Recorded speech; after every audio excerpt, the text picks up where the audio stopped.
Mesdames, Messieurs, bonsoir. Merci de nous rejoindre pour ce nouveau numéro de Cap sur l'Afrique, votre rendez-vous avec l'actualité africaine. Mercredi 2 novembre, clap de fin pour la 31e session de la Ligue arabe. Un sommet qui intervient après 3 ans d'absence en raison de la Covid-19. Un sommet qui se tient aussi sous le signe de grands changements sur l'échiquier géopolitique mondial. Le 31e sommet de la Ligue arabe à Alger, une session surtout placée sous le signe de l'unité et de la solidarité arabe. Cette rencontre, qualifiée d'historique, a été aussi l'occasion de traiter et de mettre sur la table des discussions les gros dossiers africains. La Libye, le barrage de la Renaissance ou encore la sécheresse qui frappe la corne de l'Afrique. Aux côtés des dirigeants arabes étaient aussi présents à Alger les grands de ce monde qui sont aussi concernés par la question africaine, à l'instar du président de l'Union africaine, Macky Sall, ou encore de l'envoyé spécial du secrétaire général de l'ONU pour la Libye, Abdoulaye Bathily. Vous l'aurez compris, il s'agira pour nous ce soir de revenir sur le 31e sommet de la Ligue arabe et de sa dimension africaine. Pour en parler, j'aurai le plaisir d'être accompagné ce soir par Gamal Abina, journaliste indépendant et observateur des questions internationales, aux côtés de Massiri Diop, journaliste malien et spécialiste des questions africaines.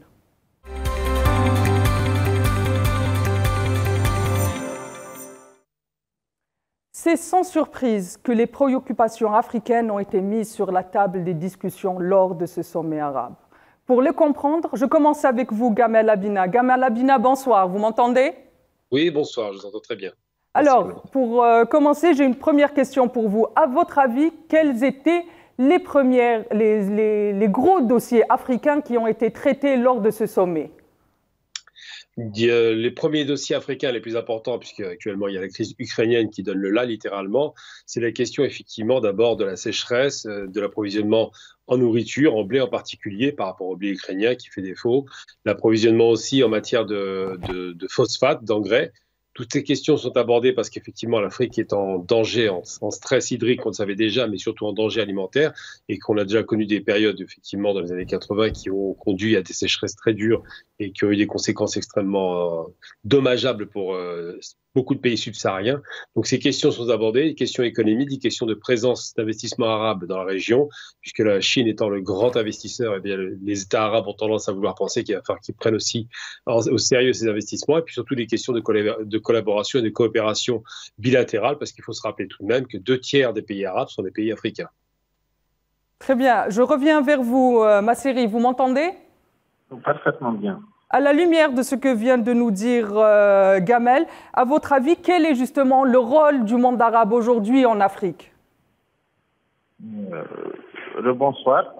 Rebonsoir. Je pense que tout a été dit. Franchement, le rôle de l'arabe, c'est beaucoup plus le rôle des pays arabes ou bien de la Ligue arabe, c'est beaucoup plus de solidarité, beaucoup plus de solidarité envers l'Afrique qui connaît aujourd'hui beaucoup de difficultés.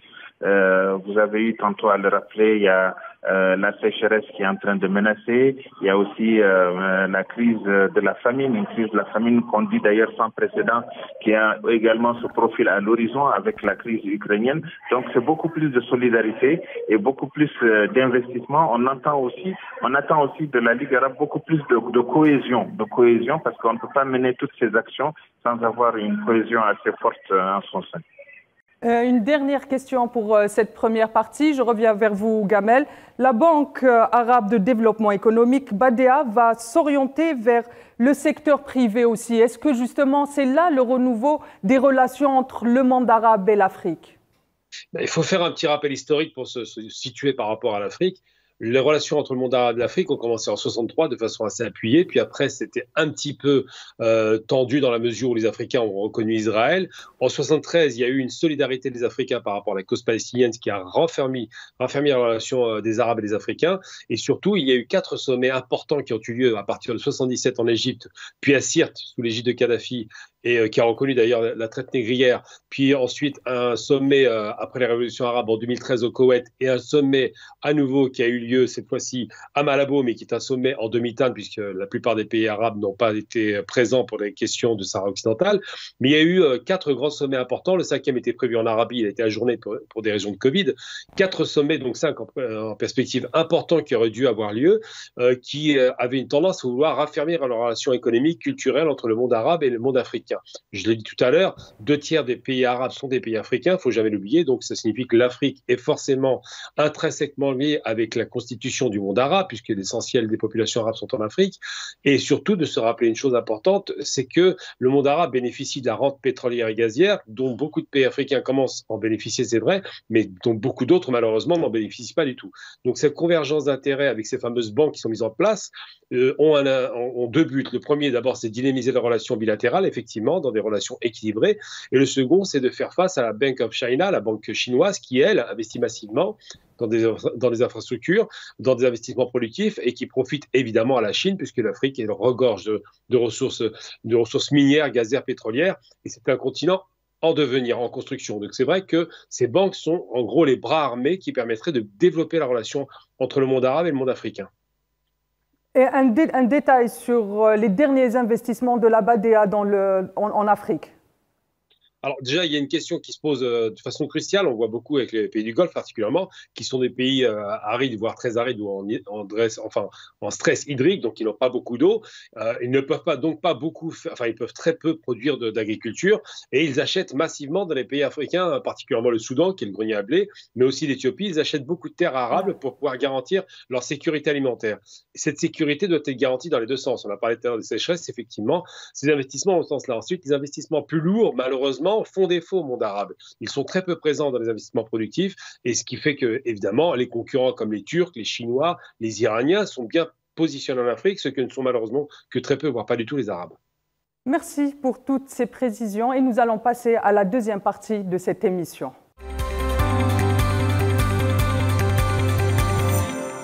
L'Afrique et le monde arabe, une histoire aussi vieille que le monde. Le monde arabe ayant été très actif lors des indépendances africaines, qui marquera sans doute le premier axe du monde arabe-Afrique. À la lumière de ce sommet, Masseri Diop, est-ce que vous pensez que ce sommet a réaffirmé cet axe afro-arabe? Masseri, vous m'entendez? Tout à fait. Je pense que ça a réaffirmé un peu ces relations historiques parce que déjà la présence ou bien la qualité des personnalités qui ont fait le déplacement montre à suffisance que ces relations sont assez solides et qu'elles doivent être renforcées. On a eu le président en exercice de l'Union africaine, on a eu le président de la Commission de l'Union africaine, on a eu également d'autres présidents, d'autres envoyés spéciaux, par exemple celui chargé du dossier libyen, et ainsi de suite, qui est auprès de l'ONU, qui est aussi un Africain, faut-il le rappeler. Donc je pense que ça a été une réaffirmation un peu de ces relations historiques qui lient l'Afrique et le monde arabe. Maintenant, il faudrait aller dans le sens tout simplement du renforcement, parce que c'est là où vraiment on attend beaucoup plus la Ligue arabe agir. Je reviens vers Gamel et je vous pose la même question, mais quels sont les axes justement qui vont réaffirmer cette solidarité afro-arabe? Alors, c'est vrai, il a été rappelé à l'instant que Macky Sall, par exemple, qui est quand même un haut responsable de l'Union africaine, était présent pour discuter du développement de ces axes, tout comme Moussa Faki. Effectivement, c'est un Sénégalais qui est actuellement en train de négocier pour ramener la paix en Libye. Donc l'Afrique, qui a toujours été solidaire en réalité du monde arabe, attend effectivement que les Arabes commencent à investir, créent des échanges naturels. Et les différentes demandes qui ont été faites aujourd'hui sont des demandes d'urgence économique, à savoir la question alimentaire, on a bien compris la question de l'eau, des investissements dans ces questions-là, de raffirmer le maintien d'une relation pacifique entre le Soudan, l'Égypte, évidemment, avec le barrage de la Renaissance, l'Éthiopie. C'est des tensions qui commencent à se faire jour. On parle beaucoup des guerres de l'eau. Donc la question de l'eau n'est pas accessoire, c'est essentiel. essentielles, la question de la nourriture et la question des investissements structurants. J'en veux pour preuve, par exemple, quand la Libye était bien vue de l'Afrique sous l'égide de Kadhafi, il avait créé, et c'était très intelligent de sa part, une compagnie qui s'appelait Al-Afriqiya. Al-Afriqiya, c'est quoi? C'est une compagnie africaine qui devait faire une desserte de tous les pays africains. Aujourd'hui, les Arabes sont en défaut, encore une fois, je compare avec la Turquie, qui vient je crois qu'il dessert 40 destinations en Afrique aujourd'hui avec sa compagnie Turkish Airways. Les Arabes devraient être, normalement, puisque les géographies parlent pour nous, puisqu'il y a des Arabes africains et vice-versa, les Arabes devraient être au niveau géographique le premier investisseur, puisque toutes les infrastructures vont naturellement de l'Afrique du Nord à l'Afrique subsaharienne, en passant par le Moyen-Orient.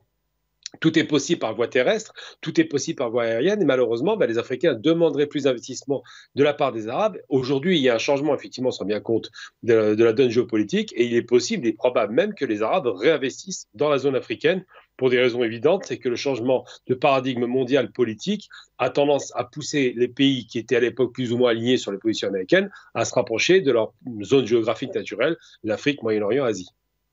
À votre avis, les décisions qui ont été adoptées lors de ce sommet, notamment la création d'une zone de libre-échange dans le monde arabe, aux côtés de la zone de libre-échange en Afrique, peuvent-elles être un moteur pour plus d'échanges économiques, justement ? Eh bien, les tentatives algériennes, par exemple, pour ne prendre que l'exemple de l'Algérie, de développer la relation algéro-subsaharienne, se matérialisaient par des autoroutes qui devaient conduire des matériaux produits du nord comme dans le sud pour faire des échanges dynamiques. Ces questions d'infrastructures, c'est le plus important à mon sens. C'est-à-dire que l'économie, la sève de l'économie, c'est les infrastructures, les échanges maritimes, routiers, aériens. Eh bien, ces questions ne sont pas assez évoquées à mon sens. Alors évidemment, c'est bien de faire des zones de libre-échange.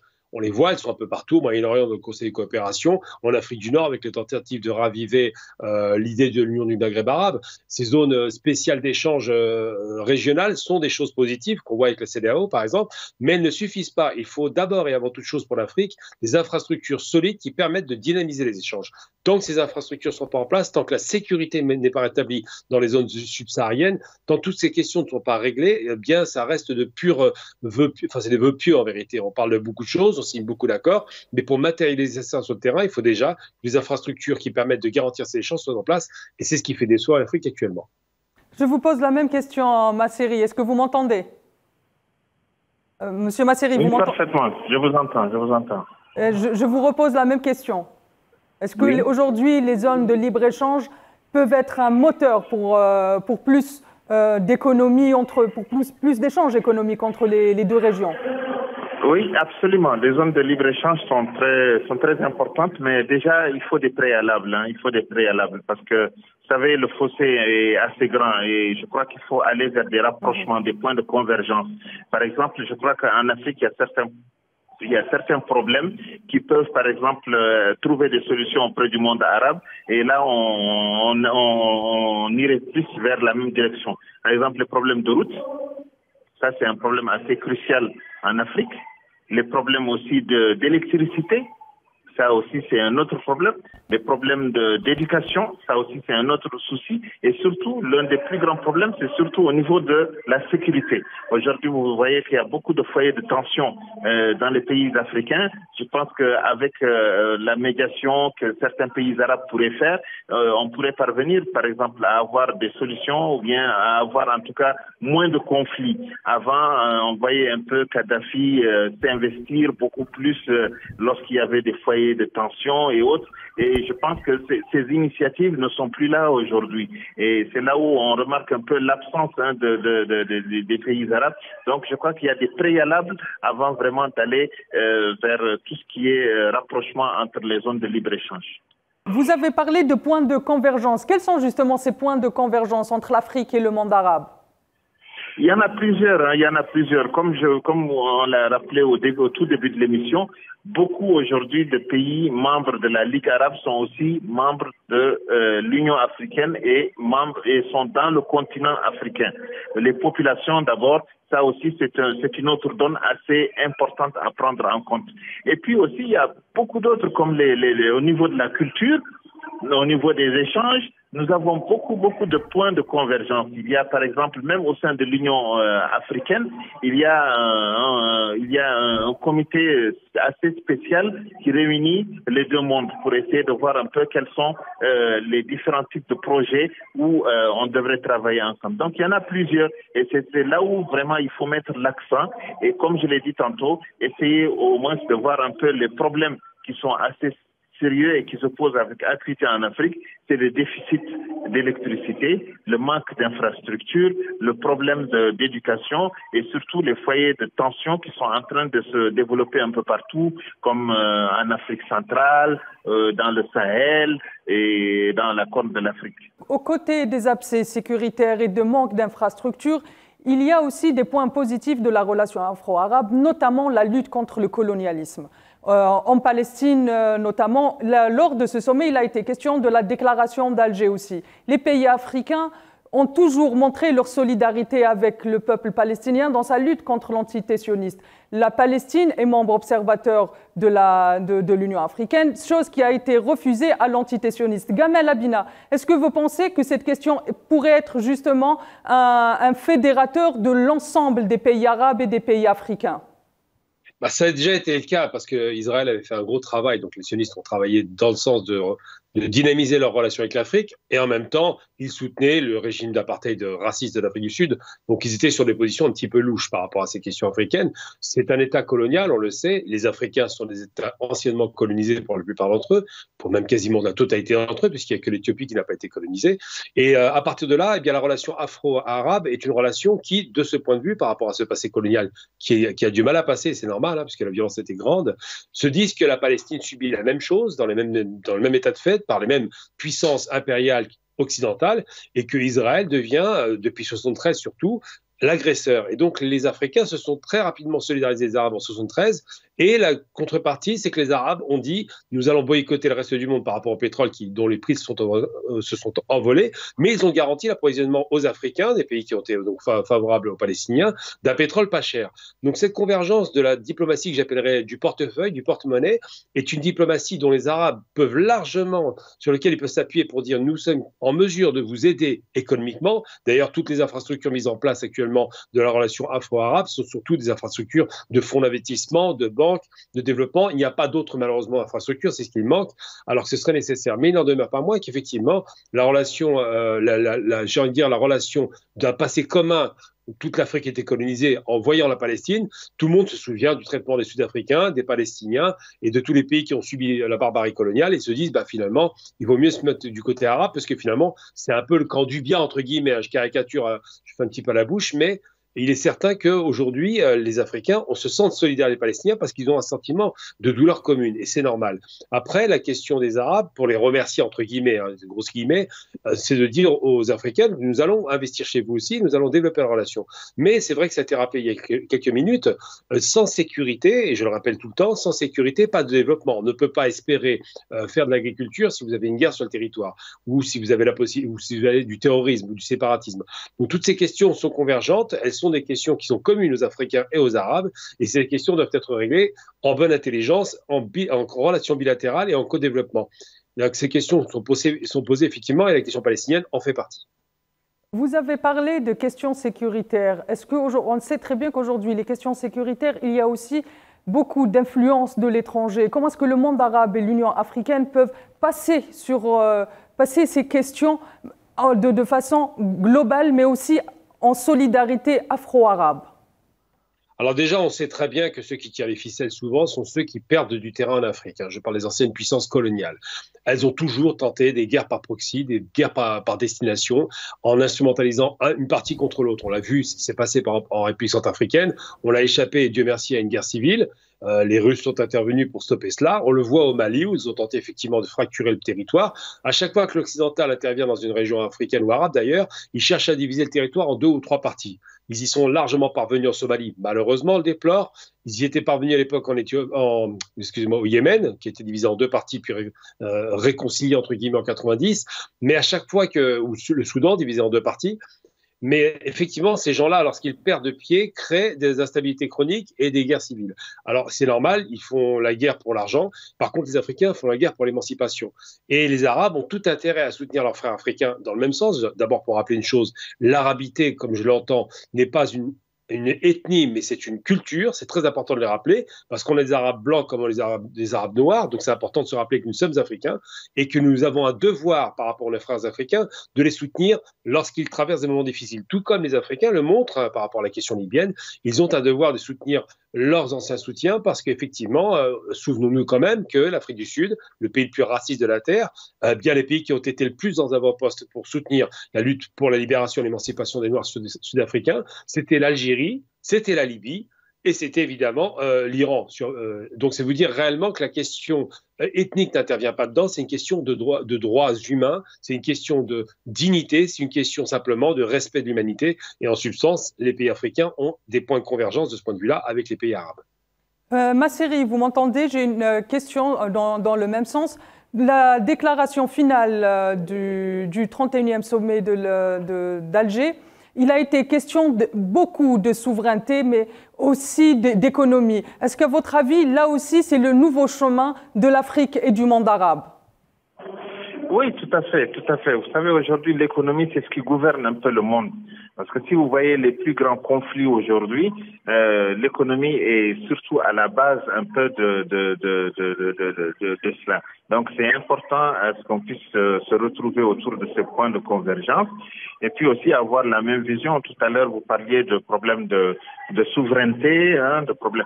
Et ça en fait partie, en fait. Ça en fait partie. Je pense que la souveraineté aujourd'hui que l'Afrique revendique, ou bien qu'une certaine partie du monde arabe revendique aujourd'hui, c'est surtout par rapport à une solidité économique. Et cela ne peut être, on ne peut l'avoir qu'avec une solidarité entre pays africains et pays du monde arabe. Et surtout qu'on a beaucoup de choses qui sont en commun.